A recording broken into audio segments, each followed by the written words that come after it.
Invito al pastor a que pase para que nos entregue la palabra del Señor.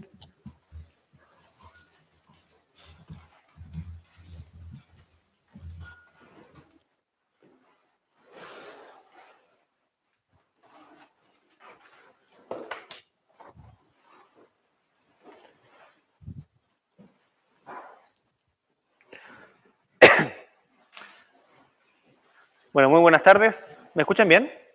Sí, perfecto. Hoy día vengo lleno de computador, de hojas, porque hoy día vamos a estudiar de una forma un poco distinta. Y les quiero invitar a que abran sus Biblias en el Salmo que leyeron, que es el Salmo 75.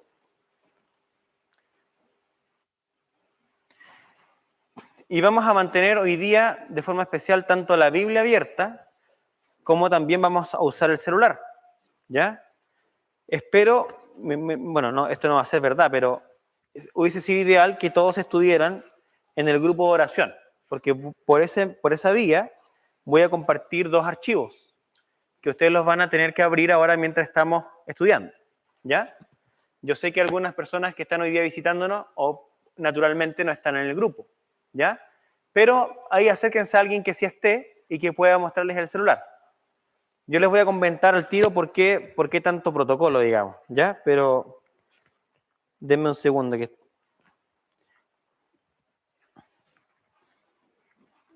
está.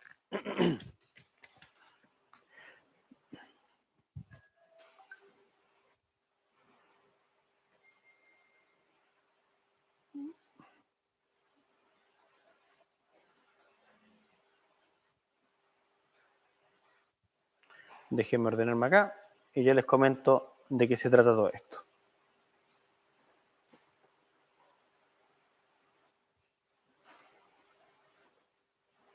Bueno, primeramente les quiero comentar que nosotros como iglesia y en conversaciones, digamos, profundas con el consistorio, tenemos nos hemos hecho de un propósito, ¿ya? Y ese propósito es que cada creyente que se congrega acá en esta iglesia aprenda de la mejor forma posible a manejar su Biblia, ¿ya? Eso quiere decir que durante este primer semestre, por lo menos, vamos a implementar una metodología, tanto en la escuela dominical, como en los grupos pequeños, como en los sermones, en donde tal vez vamos a ir un poco más lento de lo que acostumbramos. Cuando por lo menos yo predico, trato de agarrar un texto y determinarlo en el mismo domingo, y eso tiene cosas buenas y tiene cosas malas. Las cosas buenas tal vez son que uno puede resumir y dar el mensaje principal del texto. La parte mala es que cuando uno va tan rápido, las personas no entienden por qué uno saca las conclusiones que tiene, ¿cierto? Entonces, vamos a ir un poco más lento, ¿ya? Por lo menos este primer semestre voy con un freno de mano, ¿ya? ¿Por qué? Porque lo que queremos es que cuando ustedes abran la Biblia, ¿ya? Todos juntos podamos ir poco a poco, ir entendiendo lo que el texto, cualquiera este sea, dice, ¿ok? Que aprendamos juntos a observarlo, que aprendamos juntos a interpretarlo, que aprendamos juntos a corroborar si lo que pensamos del texto es correcto o no, y finalmente que aprendamos todos juntos a aplicar lo que hemos leído, ¿ya? Claro, esto presupone que ustedes tienen mucho interés por aprender, porque obviamente eso va a implicar que ustedes probablemente ya van a tener que venir con un lápiz y un papel, porque van a haber cosas que vamos a ir tratando domingo a domingo, ¿ya? Así que, bueno, eso ya lo dejo en las manos de ustedes. Así que para que vengan con toda la disposición y con todo el ánimo. Como digo, puede ser un poco más lento, pero yo creo que el resultado va a ser súper bueno, porque vamos a aprender todos juntos, y no solamente vamos a aprender el qué de las cosas, sino también cómo, ¿ya? Cómo llegamos a ciertas conclusiones, cómo construimos ciertos raciocinios. Espero que sea edificante para ustedes. Vamos a partir hoy día con el Salmo 75. El Salmo 75 es uno de los salmos, hay una pelea, ¿ok? Algunos eruditos dicen que el salmo más difícil de interpretar y traducir es el Salmo 110. Pero hay otro resto, que no es menor, que dice que es el Salmo 75. Por lo tanto, probablemente estemos delante del salmo más difícil, ¿ok? Yo creo que el Salmo 75 es más difícil que el 110. Ahí después ustedes van a estar en su casa y lleguen a sus propias conclusiones. El Salmo 75 es la cuestión de nuestro estudio hoy día. En un sermón normal, yo les digo a ustedes y les propongo una proposición. Yo les digo, hoy día vamos a hablar de cómo vencer en el desierto. Y todos ustedes, perfecto, aprendamos cómo vencemos en el desierto. Acá va a ser distinto, yo no les voy a proponer ningún título. Vamos a estudiar de forma inductiva.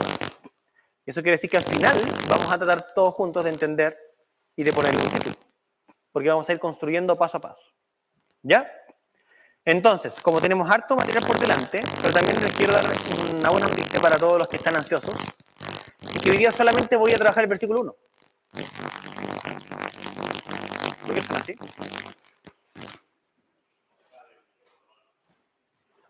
Claro, probablemente hay una interferencia. ¿Ya? No son los ovnis, por si acaso. ¿Ya? Pero sin embargo, sí vamos a construir una visión general del texto. ¿Ya? Entonces, lo primero que vamos a hacer juntos es orar. ¿Ya? Y vamos a pedirle al Señor su ayuda, su orientación, para que podamos juntos crecer. ¿Ya? Vamos a orar.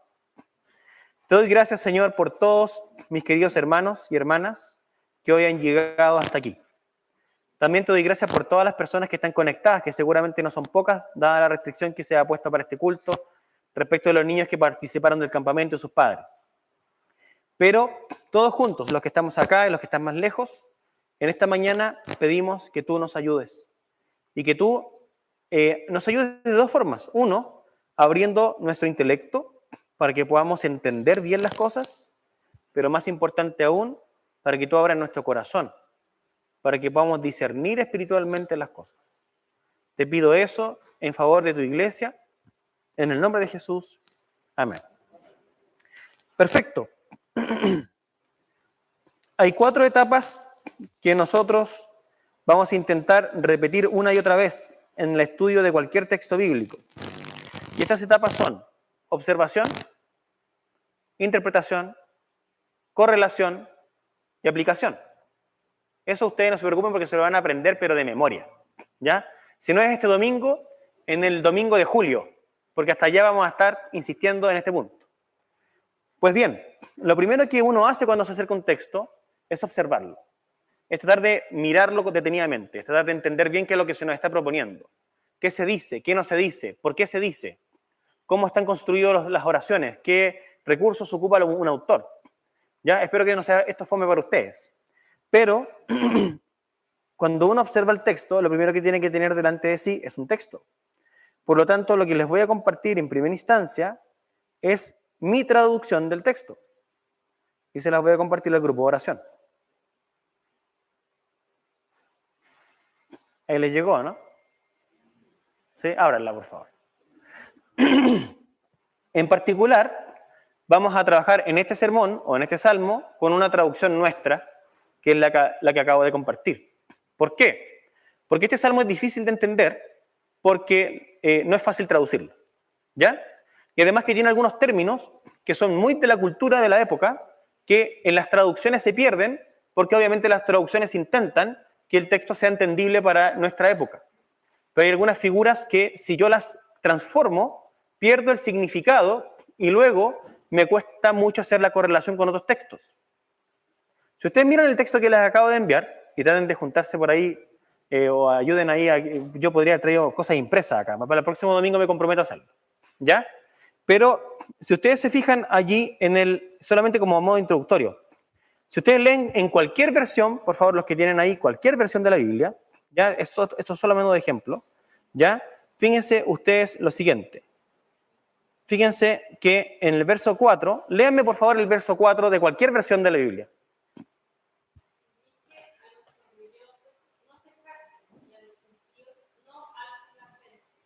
¿Y el 5 qué dice?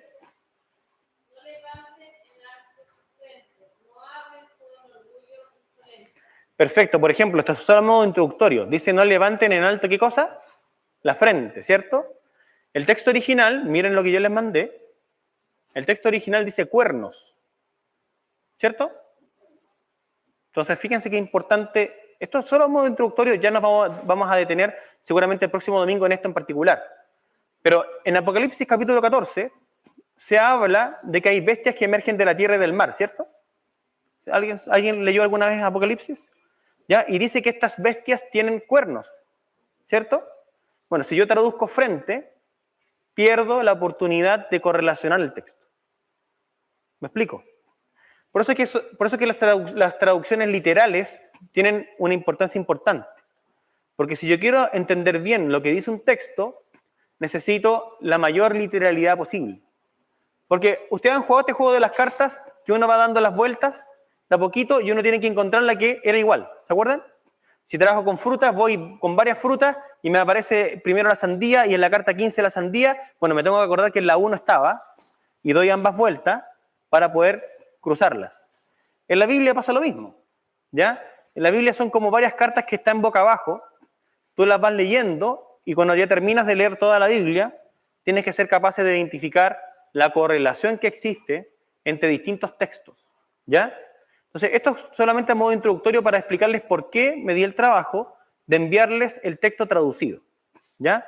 Porque esas cosas nos van a ser importantes, ¿ya? Lo que vamos a hacer ahora es leer el texto. Lo vamos a leer nuevamente, ¿ya?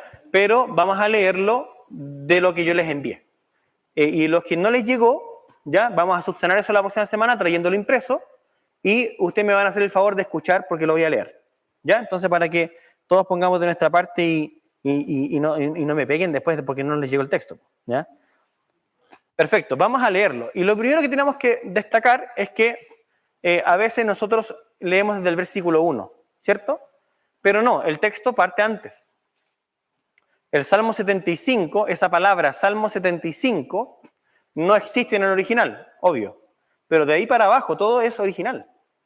Por lo tanto, lo que dice antes también es importante. Entonces, hoy día nos vamos a detener particularmente en este encabezamiento que tiene el texto y en el verso 1, ¿ya? No sin antes tener una visión general del texto. Lo primero que dice el texto, lean lo que les acabo de enviar, dice, para el director o dirigente, ¿cierto? ¿Me están siguiendo, cierto? Para el director o dirigente. Dice, no destruyas. ¿Ya? Busquen ahí, si tienen otra versión abierta, hagan la correlación. Una melodía de Asaf, canción. ¿Ok? Eso es lo más literal posible. Verso 1. Y ahora voy a leer de corrido hasta abajo, porque tenemos que tratar de entender y tener el texto como globalmente en la mente. Dice el texto así. Declaramos la alabanza a ti. Oh Dios, declaramos la alabanza, porque tu nombre está cercano. Tus maravillas lo declaran. Cuando haya asumido la congregación, juzgaré rectamente. Se derriten la tierra y cada habitante. Yo estableceré sus columnas. Le dije a los arrogantes, no sean arrogantes. Le dije, y a los impíos, no levanten sus cuernos. No levanten a lo alto sus cuernos, ni hablen con el cuello erguido. Pues ni de afuera, ni del occidente, ni del desierto viene la exaltación. Pues Dios es el juez. A uno abate y a otro exalta. Pues hay una copa en la mano de Jehová, cuyo vino espumea lleno de mezcla y lo derrama. Ciertamente de sus ojos, la palabra que aquí ahora traducimos, que no es la misma que está en las versiones, de sus heces beberán y rebosarán todos los impíos de la tierra. Pero yo lo declararé para siempre. Cantaré alabanzas al Dios de Jacob. Y todo cuerno de los impíos quebraré, pero los cuernos del justo serán exaltados. Acá hay mucha comida, créanme, ¿ya? Aquí tenemos para mucho rato. Pero bueno, vamos.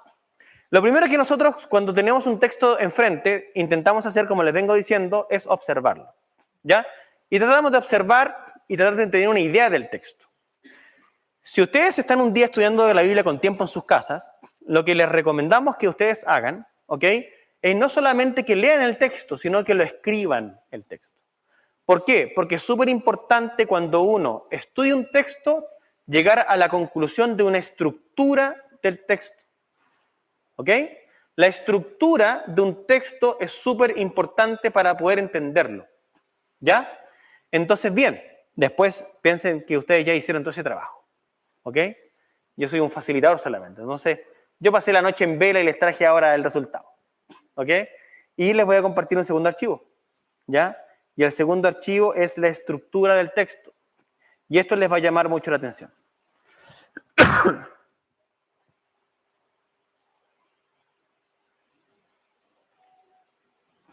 Ya, ábralo. Ahora sí que vamos a hacer un data show acá, para que todos puedan ver esto.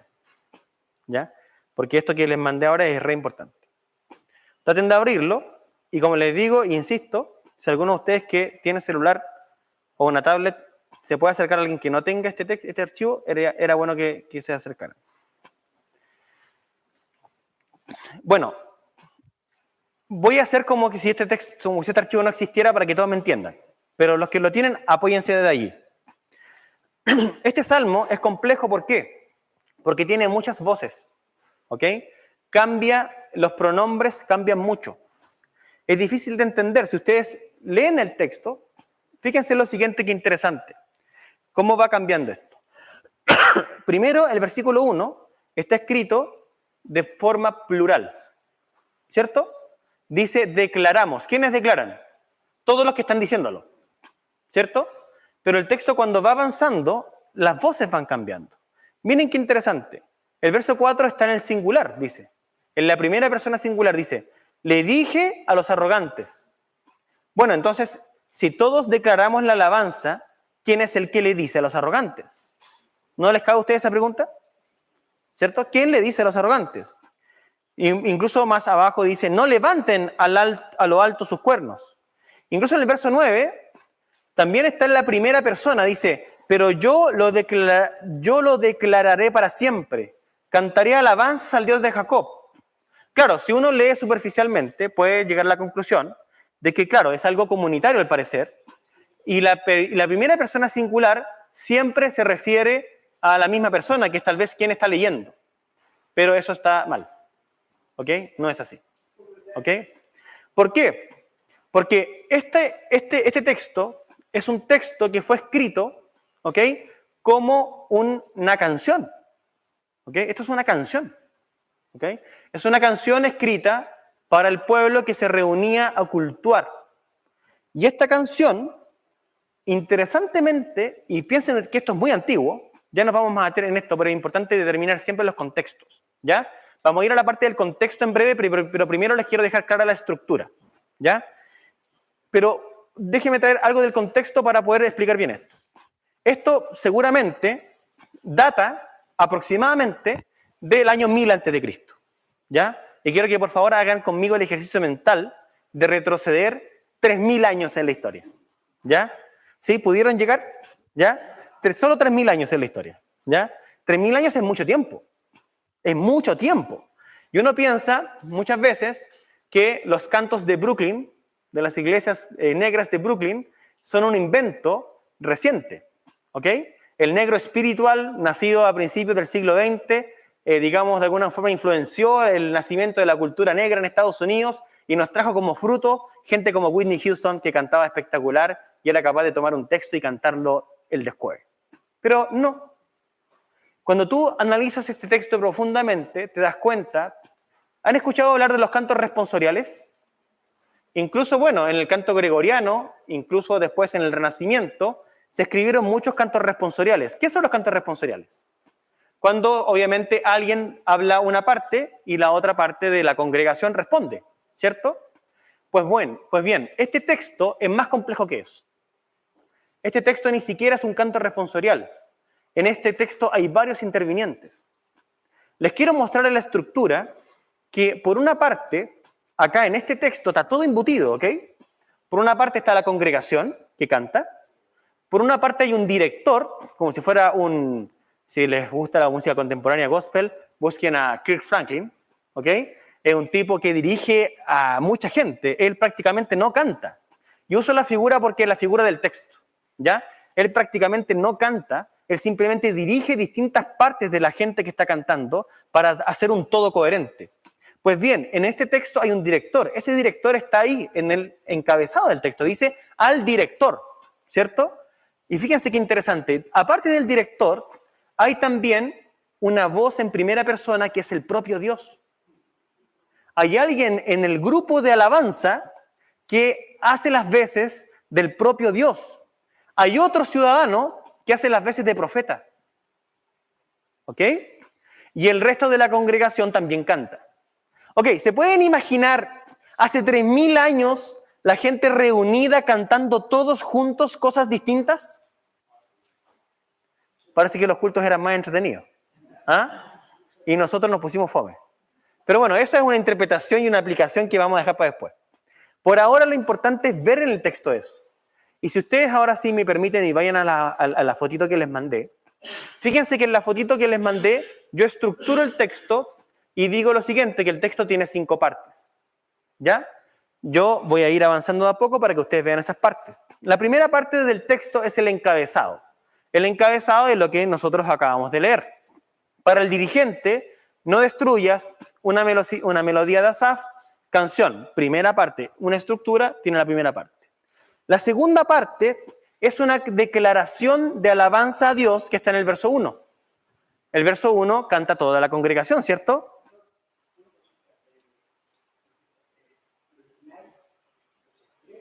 ¿Sí?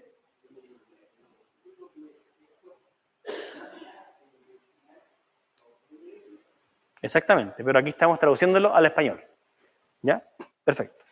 Ok, entonces en el versículo 1 está una intervención que yo le pongo al lado de los que tienen la hojita, que dice que es yo en la parte de la izquierda del texto, a los que están en el grupo, yo pongo la voz, es decir, quiénes son los que están hablando. ¿Ok? La primera parte es la asamblea. Entonces quiero que por un momento se imaginen que estamos todos acá, Fernando es nuestro director, no, Fernando va a ser el profeta. ¿Ok?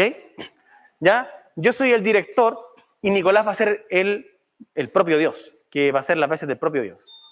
Entonces, quiero que se imaginen esto funcionando primero. ¿Ok? Entonces, toda la gente lo dice así. Vamos a hacer lo siguiente. Verso 1, la asamblea, vamos a leer toda la parte del verso 1. Después dice el verso 2, cuando haya asumido la congregación, ¿cierto? Eso es Dios. Y eso va hasta antes de, esperemos un poquito.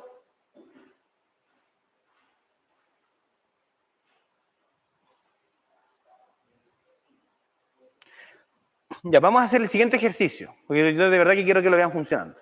¿Ya? Todos vamos a leer juntos el verso 1. El verso 2, el verso 3, el verso 4 y el verso 4 lo va a leer Nicolás. ¿Ok? Lo van a tener que leer fuerte, porque te tienen que escuchar en casa. ¿Ya? El verso 5 es el profeta. ¿Ok? Y el verso 5 lo va a leer Fernando. ¿Ok? Perfecto. Y el Fernando va a leer el 5, el 6, el 7 y el 8. Y todos juntos vamos a leer el verso 9 y 10. ¿Ok? Y después les vamos a poner música. No. Ya, ¿están claros? ¿Sí? ¿Ok? Ya. Vamos a leerlo del texto que les mandé, con las disculpas de quienes no lo tienen. ¿Ya? Ya, entonces los que no lo tienen, obsérvenlo, por favor. Ya, 1, 2 y 3. Declaramos la alabanza a ti, oh Dios. Declaramos la alabanza porque tu nombre está cercano, tus maravillas lo declaran. Cuando haya subido la congregación, juzgaré rectamente. Se derrite la piedra cada habitante. Yo estableceré sus columnas. Le dije a los arrogantes, no sean arrogantes. Que los impíos no levanten sus cuernos. No levanten a lo alto sus cuernos, ni hablen con el cuello erguido, pues ni de afuera, ni del occidente, ni del desierto viene la exaltación, pues Dios es el juez, a uno abate y a otro exalta, pues hay una copa en la mano de Jehová, cuyo vino espumea lleno de mezcla y lo derrama. Ciertamente de sus heces beberán y rebosarán todos los impíos de la tierra. Pero yo lo declararé para siempre. Cantaré alabanzas al Dios de Jacob. Y todo cuerno de los impíos quebraré, pero los cuernos del justo serán exaltados. Eso con música tiene que haber sido tremendo. ¿Ok? Bueno, así cantaba la gente antiguamente, hace 3000 años atrás. ¿Ya? Y este texto nos cabe la pregunta, ¿por qué está allí? ¿Por qué lo escribieron? Cuando uno llega a una estructura de un texto, es muy bueno porque uno ya puede entender cómo funciona un texto. Fíjense ustedes que no hemos llegado a ninguna conclusión respecto de lo que el texto dice. pero el hecho de que sepamos cómo funciona ya ayuda mucho. ¿Ok? Entonces, una vez que uno tiene una estructura de un texto, y esto lo vamos a hacer todos los domingos, así que lo van a aprender de una u otra forma, ¿ya? Pero aquí en la escuela dominical tengo que continuar, ¿ya? Cuando uno tiene una estructura del texto, luego ya uno puede tratar de preguntarse, y siempre es importante cuál es el contexto. ¿Dónde ocurría esta situación? ¿Ya? Entonces hay algunas pistas y algunas oscuridades, ¿ya? Y aquí quiero entrar y luego ya me voy a meter de nuevo en todo esto que hemos leído. Pero interesante es notar que aunque no nos hemos detenido detalladamente en cada punto del texto, nos queda una sensación, díganme si ustedes no, que aquí al parecer hay un llamado a todos a que no seamos arrogantes, ¿cierto?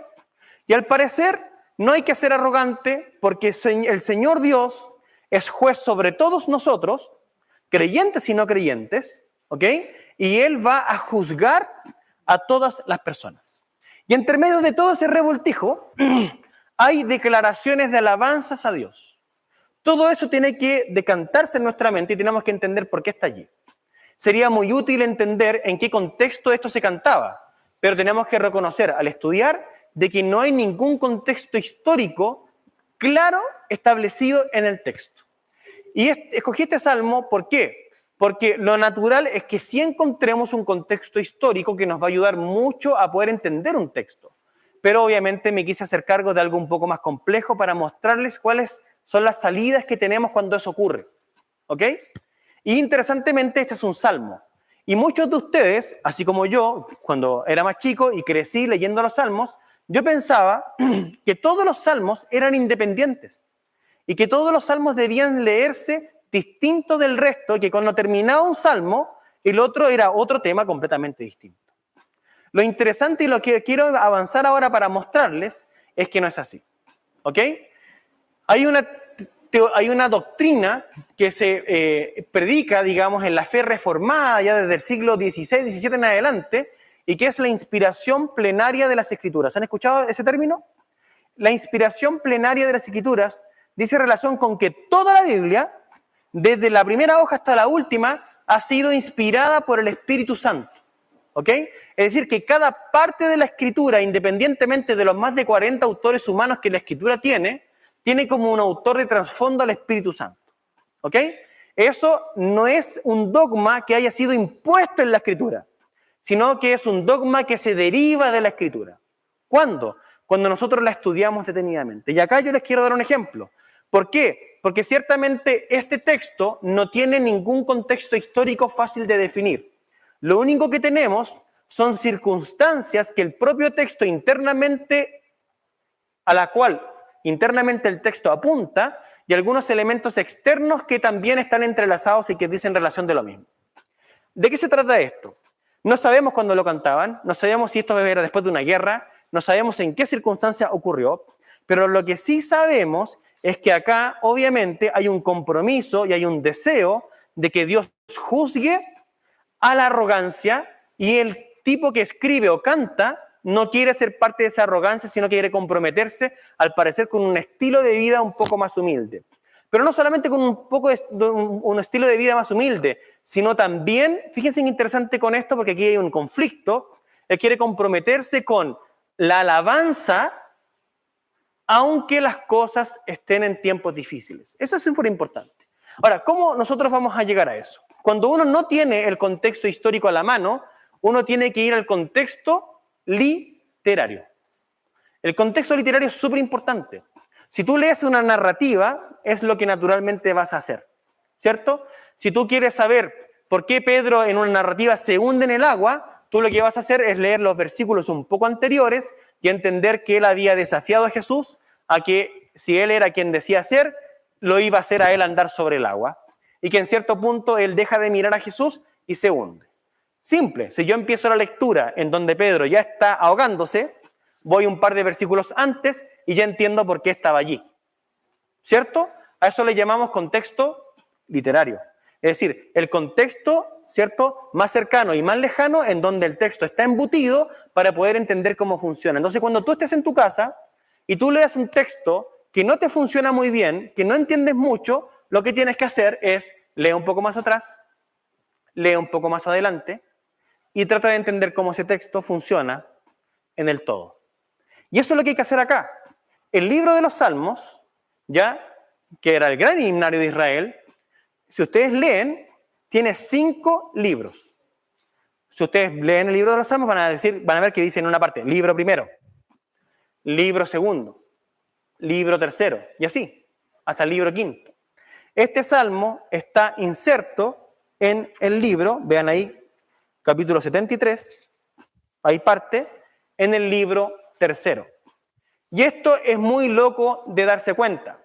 ¿Por qué? Porque como les digo, cuando nosotros afirmamos que el Espíritu Santo inspiró todas las Escrituras, ¿ok?, no es algo que queramos imputarle a la Biblia, sino es algo que derivamos de ella. ¿Cómo? Cuando tú empiezas a leer el libro tercero, te vas a dar cuenta que la misma temática está siendo desarrollada por todo el libro tercero. Y que el libro tercero es el contexto del Salmo 75. ¿Por qué estas personas que están cantando están enfatizando tanto el hecho de que quieren alabar a Dios? Cuando tú vas al contexto, te vas a dar cuenta que hay eventos que a los salmistas o que a los creyentes de esa época le están incomodando mucho. En particular, si ustedes ven el Salmo 73, vean lo que dice el 73, verso 8. Por favor, Salmo 73, verso 8. El salmista que está escribiendo el Salmo 73, ¿ya?, o la persona que lo está cantando o leyendo, es una persona que siente que Dios es injusto. Es una persona que siente que a las personas sin Dios les va bien y que a las personas con Dios les va mal. Eso es lo que siente él en su corazón. Verso número 8 dice así. Voy a leer en la versión que ando trayendo, que es la versión Biblia de la América, ¿ya? Pero ustedes lean en la que tengan ahí. Dice así. Se burlan y con maldad hablan de opresión. Hablan desde su encumbrada posición. Contra el cielo han puesto su boca. Fíjense, ¿contra quién estas personas que no tienen a Dios hablan? Hablan contra el cielo. Si yo hablo contra el cielo, yo alzo la mirada. Yo elevo mi frente. ¿Me explico? Es una figura de arrogancia. ¿Ok? Y su lengua se pasea por la tierra. Verso 10. Por eso el pueblo de Dios vuelve a este lugar y bebe las aguas de la abundancia y dicen, ¿cómo lo sabe Dios? ¿Hay conocimiento en el Altísimo? Miren, estos son los impíos y siempre desahogados han aumentado sus riquezas. Ciertamente en vano he guardado puro mi corazón y lavado mis manos en inocencia. Lo que siente el creyente de la época es que a los impíos, es decir, a las personas sin Dios, les va bien, hacen lo que quieren, viven sin ninguna norma, ¿ok? Y todo lo que hacen les prospera. Mientras tanto él, que es una persona que se guarda, es una persona que intenta vivir para Dios, le va mal y pareciera entonces que Dios no está presente. Es un Dios que no tiene justicia. Es un Dios que trata mal a los que están cerca y trata bien a los que están lejos. Eso es por lo menos lo que se nos plantea en el Salmo 73. Si ustedes avanzan en el Salmo 73, obviamente se van a dar cuenta que el salmista llega a un punto en donde él se da cuenta que todo lo que piensa está equivocado. Pero ¿cuándo ocurre eso? Eso ocurre cuando él entra en la presencia de Dios. En el Salmo 73, si ustedes continúan, miren la crisis que tiene el salmista en el verso 13. Ciertamente en vano he guardado puro mi corazón y lavado mis manos sin inocencia, pues he sido azotado todo el día y castigado cada mañana. Si yo hubiera dicho, así hablaré, habría traicionado a la generación de tus hijos. Cuando pensaba tratando de entender esto, fue difícil para mí. ¿Hasta cuándo? Hasta que entré en el santuario de Dios. Cuando él entró en el santuario de Dios, ¿qué le pasó a esta persona? Entonces comprendí el fin de ellos. Ciertamente tú los pones en lugares resbaladizos, los arrojas a la destrucción. ¿Cómo son destruidos en un momento? Fíjense qué interesante. El Salmo 73 ya de entrada nos coloca la temática del libro tercero. Y la temática del libro tercero es esta tensión entre el creyente, su vida, la calidad de vida que recibe por guardarse y vivir para Dios, sus circunstancias en donde muchas veces ese creyente por ser fiel es azotado, es maltratado, es perseguido, versus el resto de las personas que no tienen a Dios, viven como ellas quieren y al parecer ellos tienen una prosperidad. Pero dice entonces que cuando él va a la presencia de Dios se da cuenta del fin de ellos, es decir, él obtiene una visión de la historia, y eso es importante para que después vamos al Salmo 75, una visión de la historia en donde Dios en algún momento va a juzgar y entonces el fin de ellos, que de repente resbalan y son destruidos. El salmista en el Salmo 73 obviamente está hablando de lo que él observaba allí in situ, es decir, que habían personas que aunque se jactaban de lo bien que les iba, de repente Dios les caía con un juicio y perdían todo lo que tenían. Él tenía esa visión, pero esa visión la comprendió él y la tuvo cuando entró a la presencia de Dios. Esta circunstancia que yo les estoy describiendo en el Salmo 73 se repite en el Salmo 74, se repite en el Salmo 76 y sigue todo el tiempo. Y lo que va a empezar a aparecer acá en el libro tercero es que hay una fuente de contraste que ayuda a los creyentes a poder evaluar correctamente sus circunstancias. ¿Ok? Y esa fuente de contraste está en el versículo 1 del Salmo 75. Y el versículo 1, ¿qué es lo que decía?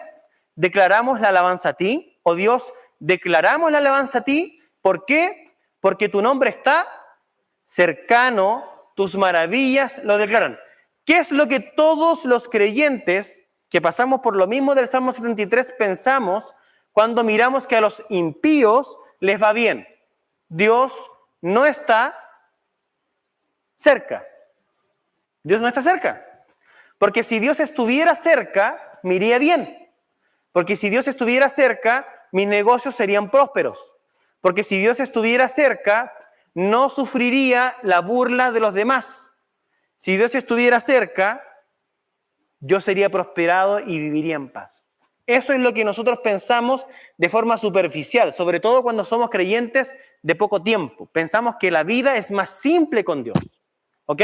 Pero la realidad que nos está contando la Escritura es que los creyentes no tienen una vida más simple con Dios, tienen una vida más compleja desde el punto de vista de las circunstancias específicas. Y la gran tentación que tenemos los creyentes cuando eso ocurre es pensar que Dios está lejos. Entonces la pregunta que cabe responder es la siguiente: ¿cómo nosotros nos damos por enterado y podemos tener fe aunque seamos perseguidos y aunque las cosas vayan mal? Tenemos que entender que el nombre de Dios está cerca.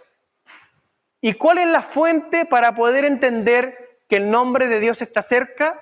El verso de 1 que dice que las maravillas de Dios lo declaran. Y yo pregunto, ¿cuáles son? Puras preguntas del observador. ¿Cuáles son esas maravillas de Dios?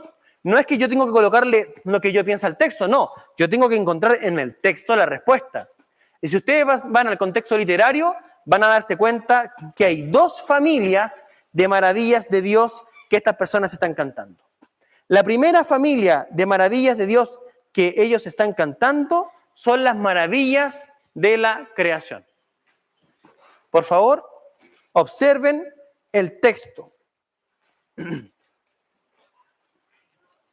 Vamos a leer acá algunos versículos para que nos demos cuenta de esto.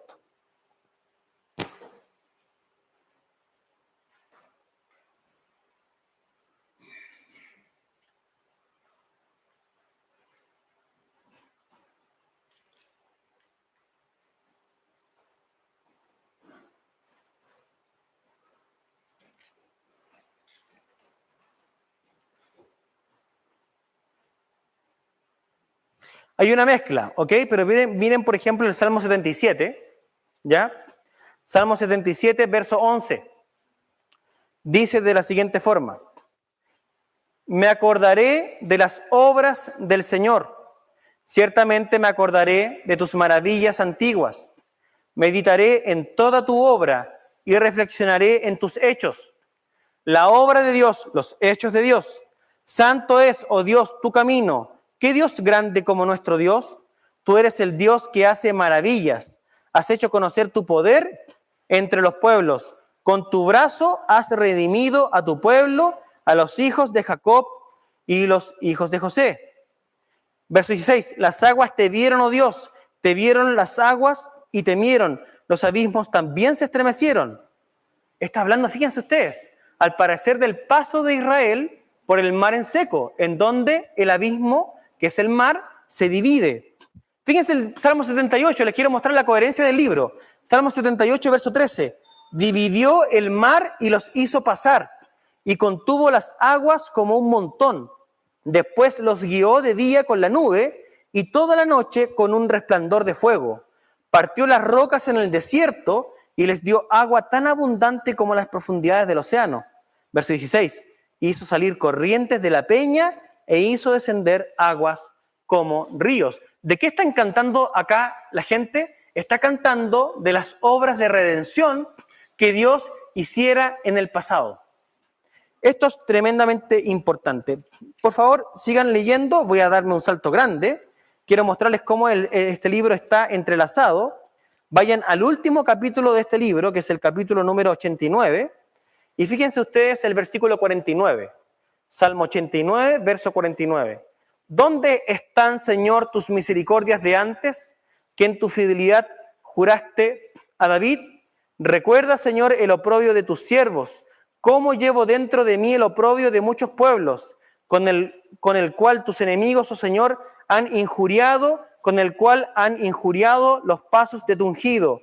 Y termina el 52. Bendito sea el Señor para siempre. Amén y amén. Si ustedes leen después en sus casas con tranquilidad el Salmo 74, por ejemplo, van a encontrar también textos que dicen relación con, verso 4 del Salmo 74, tus adversarios han rugido en medio de tu lugar de reunión, han puesto sus estandartes por señales, parece como si alguien hubiera levantado el hacha en espeso bosque, y ahora toda su obra de talla hacen pedazos con hachas y martillos, han quemado tu santuario, los cimientos, han profanado la morada de tu nombre, dijeron en su corazón, arrasémoslo por completo, han quemado todos los santuarios de Dios de la tierra, no vemos nuestras señales, ya no queda profeta, ni hay entre nosotros quien sepa hasta cuándo, oh Dios, blasfemará el adversario, despreciará el enemigo tu nombre para siempre.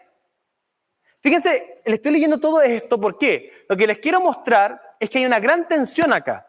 Por una parte, un enemigo, ¿ya? Un organismo, personas que se han confabulado para hacerle a los creyentes la vida difícil, están rompiendo los santuarios, están atacando al pueblo, la vida cultica no es posible, y por otra parte tenemos un pueblo que responde, que se gloría en Dios, porque saben que Dios no está lejos, porque las obras de la creación y las obras de la redención del pasado nos dicen que eso es verdad. Entonces, ¿qué es lo que tenemos acá? Verso 1. Tenemos a un pueblo que está irrumpiendo en alabanza, aunque hay un montón de enemigos cercándolos y ellos están amparando su alabanza en hechos concretos, hechos que tienen que ver con todo lo que vemos en la creación y que es obra de un ser perfecto y amoroso, pero por otra parte también en intervenciones de Dios en la historia que nos dicen a nosotros que no debemos olvidarnos que Dios está cercano y Él está listo para intervenir cuando Él quiera. Esto es súper importante. Eso es lo que el texto está diciendo. Y aquí entonces pasamos para un punto. Y es que hemos observado, estamos interpretando, porque entonces estamos entendiendo de que Dios no está lejos, está cerca. Y entonces hemos visto otros textos, porque esto está citando varios textos del Antiguo Testamento que dan cuenta de que Dios ha estado cerca. Y entonces nos preguntamos, ¿cómo nosotros aplicamos esto? Y esto es re importante. ¿Por qué? Porque nosotros normalmente lo que queremos es que Dios intervenga en nuestras historias de la forma más objetiva y palpable posible.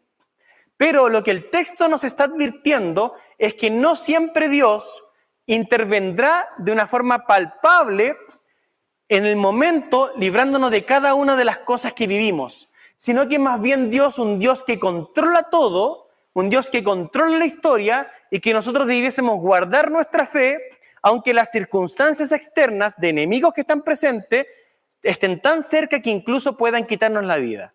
Y el pueblo lo que estaba practicando era que ellos estaban practicando la alabanza aún en tiempos difíciles, porque entre ellos, por medio de la alabanza comunitaria, se animaban mutuamente para que su fe fuera una fe fuerte. Déjenme traer esto un poco más al presente. En la mañana le escribí a un amigo que es misionero en África del Sur y me acordé de una situación que él vivió hace poco tiempo.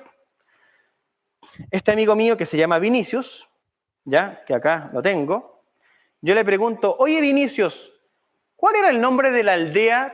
Porque este chico estaba radicado en Ciudad del Cabo y había ido a hacer una jornada de capacitación más hacia el norte, por la costa más oriental, ¿ok?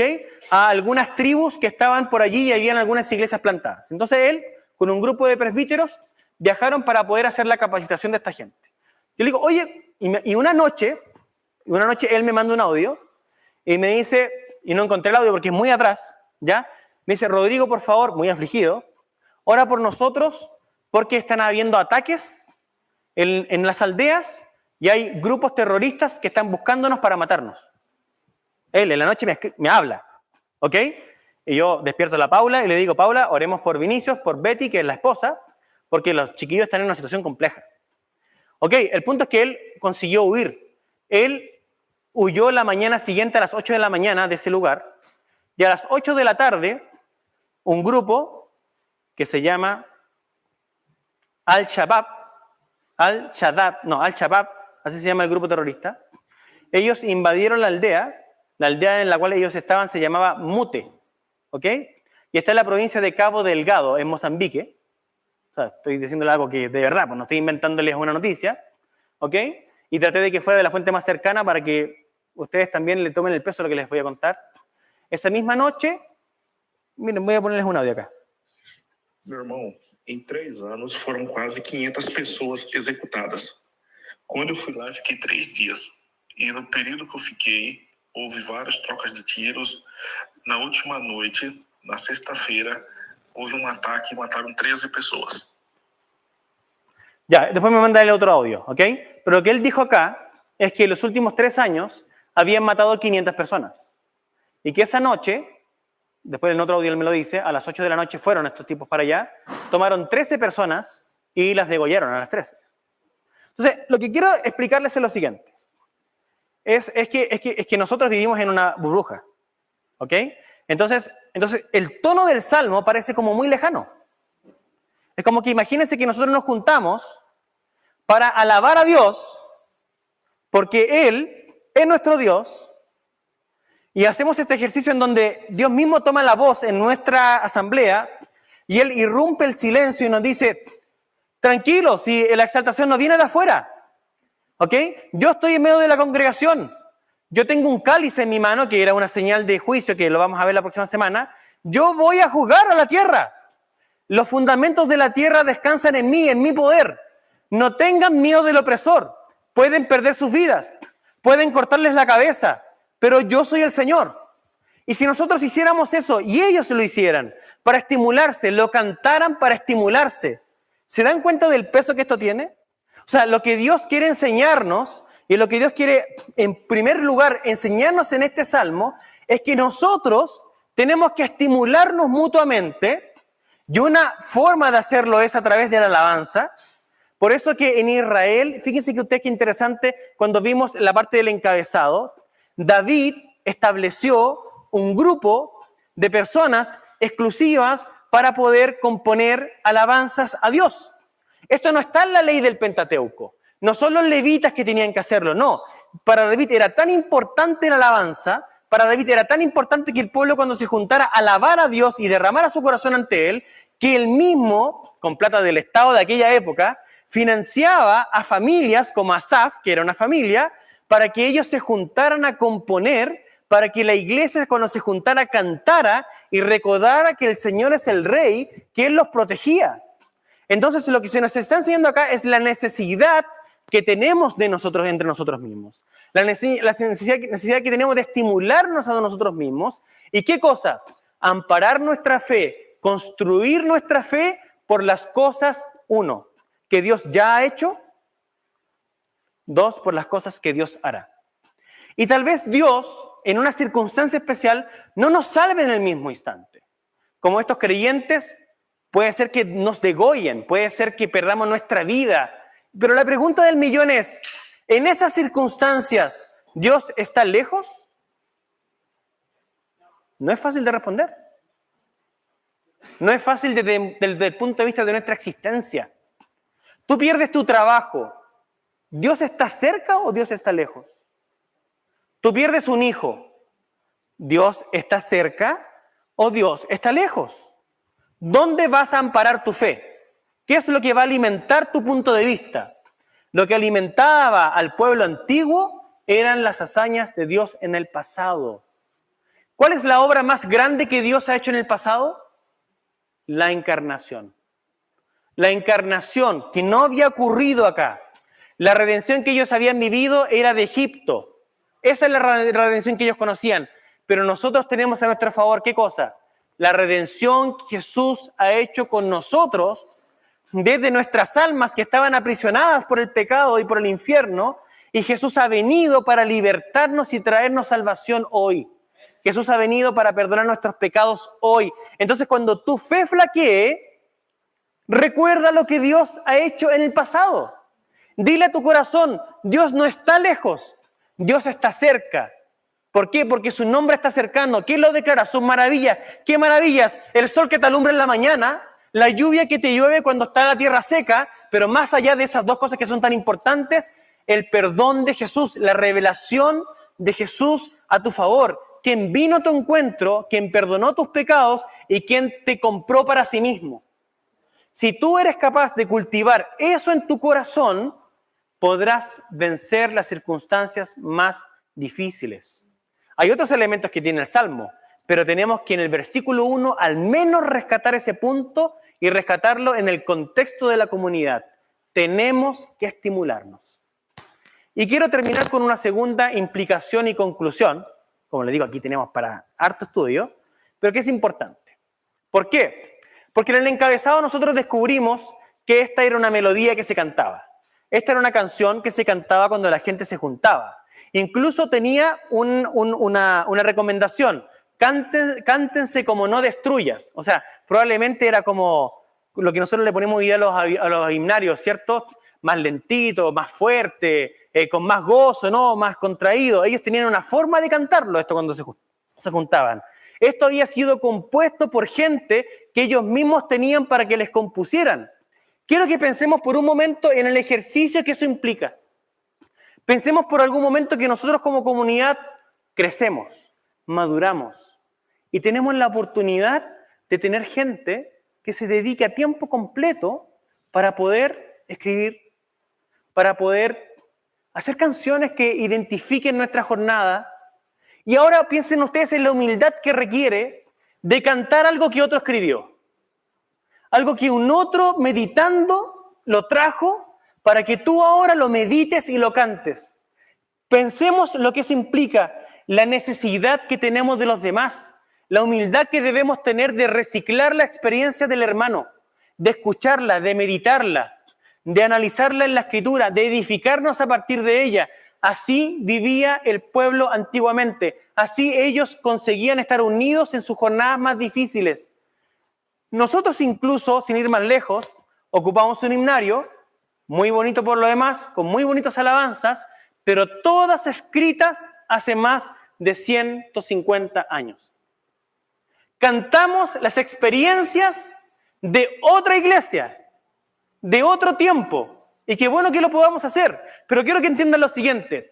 Esa iglesia viva del año 1700, del año 1800, tuvo su experiencia, tuvo su gente, escribieron sus cosas y celebraron sus jornadas con sus canciones. Nosotros necesitamos también, con la ayuda de Dios, avanzar. Es una enseñanza de la Escritura. Ellos lo hacían así. Nosotros necesitamos estimularnos. Nosotros necesitamos rescatar los hermanos que escriben, que tienen talento, que escriben un poema, reciclar eso, escuchar a la hermana. Yo sé que la hermana Brisa escribe poemas. Escuchar lo que ella escribe, leerlo, entenderlo, hacerlo nuestro. Eso nos da unidad espiritual también. Y esa es una enseñanza también del texto que debemos rescatar. Dos vías.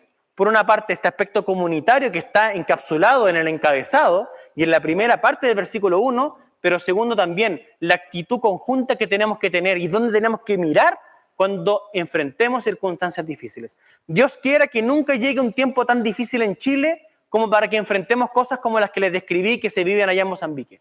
Dios quiera que nunca ocurra. Pero nunca perdamos de vista que hay hermanos que en otras partes del mundo sí viven esas cosas. Y nosotros tenemos que interpretar esas circunstancias a la luz de un Dios que es juez y que juzgará todas las cosas. Ya, la próxima semana vamos a ahondar más en esto, vamos a hablar un poco de la arrogancia de los impíos y les quiero mostrar también cómo funciona ya el sentido apocalíptico en el Antiguo Testamento. Eso es súper importante, porque si ustedes se fijaron en el texto, hay figuras de juicio que son después expandidas en el Antiguo Testamento, tomadas en el libro de Apocalipsis, y son figuras que nacen 1000 años antes de Jesús. Son cosas muy interesantes que tenemos que también notar. Ok, harta pega, harta información, así que nos juntamos y seguimos estudiando después. Hablemos después del culto, ¿te parece? Querido hermano, les pido que tome respeto, ¿ya? Y que respete el momento y hablemos después del culto, ¿ya? Vamos ahora. Señor, te damos muchas gracias por estudiar tu palabra. Como dije al inicio, tal vez un poco más lento de lo que estamos acostumbrados, pero te pido que aprendamos a hacerlo y que todos nosotros seamos diligentes en estudiar tu palabra y que aprendamos a alentarnos como los antiguos creyentes lo hacían, mirando las obras de tu creación, pero mirando también tantos hechos redentivos que has ejecutado en la historia. Y el mayor de ellos, la entrega de tu Hijo Jesucristo por nosotros. En el nombre de Jesús, amén.